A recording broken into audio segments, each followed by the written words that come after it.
Man, guys, it has been fucking hot all week. Like, it's about 98 degrees Fahrenheit.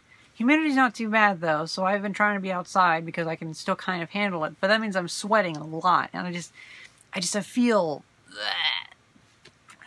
just so nasty. You know, times like this makes me kind of want to move back to California or somewhere else. Somewhere else is colder. By the way, I went to a yard sale and I found this. This is an old fire extinguisher from like 1920 or so. Actually, the patent dates. The latest one is 1919. So that's kind of cool. And it's a foamite fire extinguisher. The top part unscrews, and on the inside is a lead holster to hold a bunch of acid in there. And most of you are probably familiar that lead does not get eaten by acid, so a lot of the older acid holding like flasks and whatnot are made of lead.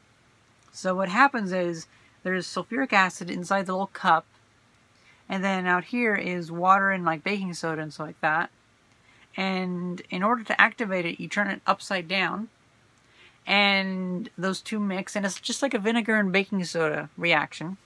So you hold it upside down, and once the sulfuric acid and the water and baking soda mix, you now have a lot of pressure coming out, and you spray all the water out. And so yeah, that's how it works. It's really simple. It's kind of amazing, and you can just refill it. Like, I could probably refill it with vinegar and baking soda if I really wanted. I actually had 2 of these, and so most likely I'm going to keep this one, but I sold the other one for $30. Overall, I made $10 from this deal because these were $10 each. So I got them for $20, sold one for $30, and if I really need to, I can sell this one for $30, but who knows. And yeah, I think it's just pretty cool. And there's also a handle on the bottom. It's like really rusted, but whatever. You're supposed to be able to hold it upside down. With this, you see there was like a hook that I could hold it on the wall. So yeah, that's how these old fire extinguishers work. I figure since there really aren't many videos of these on the internet, I'm going to refill it and maybe test putting out a fire with it on my main channel. It'd be kind of cool. So yeah, I also love the look at the rivets on the back. Isn't that just so fucking cool? It's awesome. Now the question is, should I clean it up or should I not? I think I might get a little bit of steel wool and just like clean it up just a little bit. I'll leave a little bit of patina, but give it a nice little like smooth feeling, and possibly clean it up just a little bit. The hose is broken, so I'm gonna have to see about replacing that. I don't know about that though. Someone just put a bunch of electrical tape over it. I hate electrical tape. Electrical tape is just so fucking terrible. Ugh.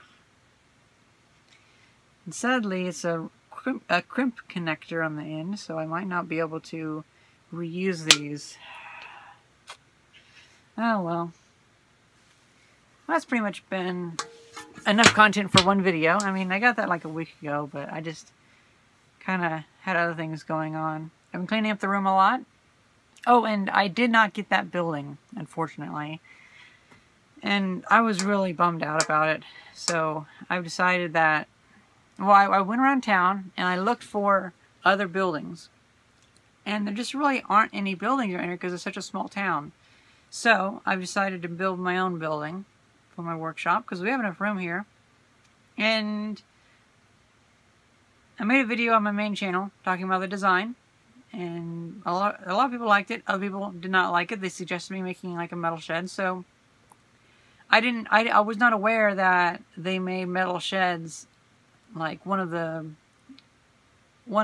standard sizes is 18 feet by 26 feet, and that is almost exactly the size for right next to my shed.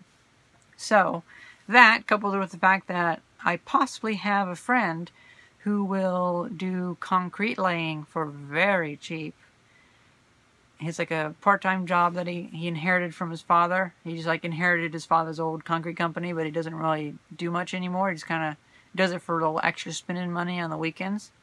So I might be able to get a nice foundation laid for a pretty cheap price. And in that case, I can get about 500 square feet for maybe $10,000.